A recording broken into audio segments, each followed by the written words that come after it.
கணவன் வேலைக்கு போகிறான், குழந்தைகள் ஸ்கூல்ல போயிடுறாங்க. வீட்டுல ஒண்ணுமே சத்தம் இல்லை.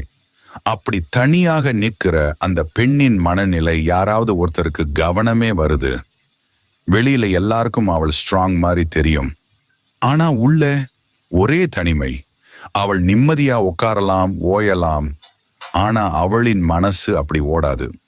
குடும்பம் சரியா இருக்குதா, கணவர் நலம், குழந்தைகளின் பாதுகாப்பு, இதே வேகமா அவளோட எண்ணங்கள் ஓடும். சில நேரம் அவள் கண்ணாடிக்கு முன் நிற்கிறாள். யாரும் பார்க்காத முகத்தை அவளே பார்த்து நான் சரியா இருக்கணும்னு கேட்கிறாள். அவளுக்கு பயமும் இருக்கும், பொறுப்பும் அதிகம். ஆனா யாரிடமும் சொல்ல மாட்டாள். ஏன்னா அவள் ஒரு பெண்.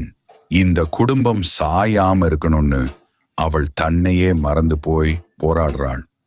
தனிமை அவளை நடுங்க வைத்தாலும் அவள் ஒவ்வொரு நாளும் அந்த வீட்டுக்காக